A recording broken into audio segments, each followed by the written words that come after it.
people in the U.S. have Alzheimer's disease, a number that's expected to double by 2050. Well, now new research is being unveiled showing how early detection could be the key to treatment, possibly finding a cure. NBC special anchor Maria Shriver lost her father to the disease, and she's here with one woman's story of early detection. Maria, good morning. Thank you, Savannah. Well, Nancy Albertson was in her late 50s when she first realized that something might be wrong. Because her own mother had died from Alzheimer's, she decided to say something to her primary doctor. And that discussion started her own long journey down the difficult and emotionally painful path of Alzheimer's. And what's that? This is what retirement was supposed to look like for 63-year-old Nancy Albertson. Is that Grandpa? Playing with her grandchildren and spending time with Rick, her husband of 39 years. What she didn't expect was to become the face of early onset Alzheimer's disease. Why did you think you might have early Alzheimer's? I taught English as a second language.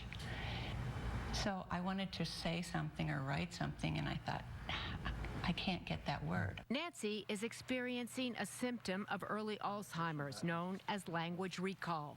I think it's something that you don't think of in people under the age of 60 very often. Nancy was only 59 when she first revealed her problem to her family doctor during a routine physical. It made me think, we need to look into this further. This is not normal. Dr. Golden referred Nancy to a neurologist, eventually leading her to a diagnosis of early onset Alzheimer's. This is an excellent example of how a physician's diagnosis should be done. Dr. Maria Carrillo is overseeing the presentation of new research this week at the Alzheimer's Association's International Conference in Boston, where early detection is a hot topic. Do you think it really did cause you some problems? Researchers will present new guidelines that could help family doctors like Nancy's recognize and identify the symptoms of early onset Alzheimer's. It's important to know what's happening in the brain when these brain changes are starting, and that if it is Alzheimer's disease, that future planning needs to happen with the family now. Nancy watched her own mother die from Alzheimer's, so she struggled with the decision to tell her 4 siblings about her own diagnosis. One thing I am fortunate for is that I'm able to get more help than Mom ever did. She revealed her diagnosis in a letter, telling her siblings they shouldn't worry about her. I feel much closer to God, and between God, my husband, and the medicine, I think my life is better now. Because life is more precious, you know? That's why. Today is Friday. In this video diary, Nancy gives us a peek at her daily routine and how new medication is helping her retain some of her former life, driving to the local market for groceries, also making breakfast. For now. You don't know what tomorrow's going to hold. You know, one day could change everything. How do you not get angry about that? I was angry for a long time. A local support group gives Rick and Nancy a safe place to talk about their new roles as caregiver and patient. You're going to do the best that you can, right? And that's why she has such confidence in you. Rick has also hired a part-time caregiver for Nancy to relieve him of some of his daily responsibilities.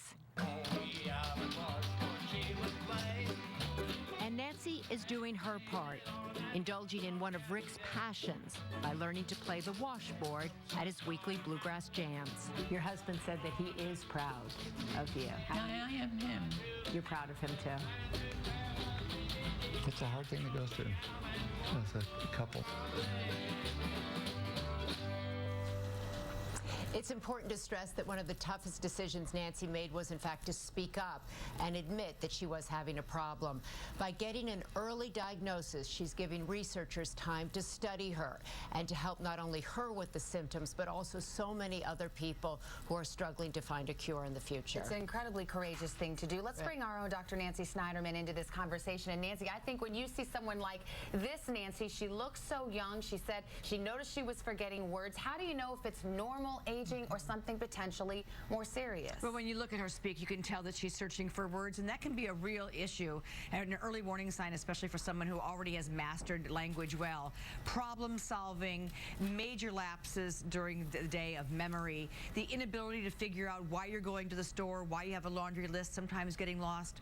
All of those issues, when they become disruptive to normal, mundane tasks that we undertake every day, each of those can be an early warning sign.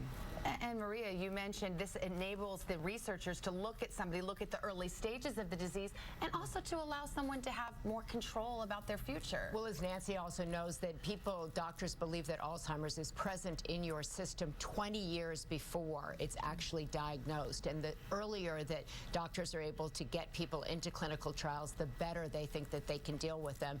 And hopefully we can find a cure, but we need a lot more money for research and a lot more people volunteering and coming forward. Yeah, 10 seconds, Nancy. I mean, the sad news is we aren't close to a cure. Well, there are no great drugs on the market right now, but as Maria said, the earlier you know, the more you can get into clinical trials. And I think increasingly we're going to be looking to genomics for part of this.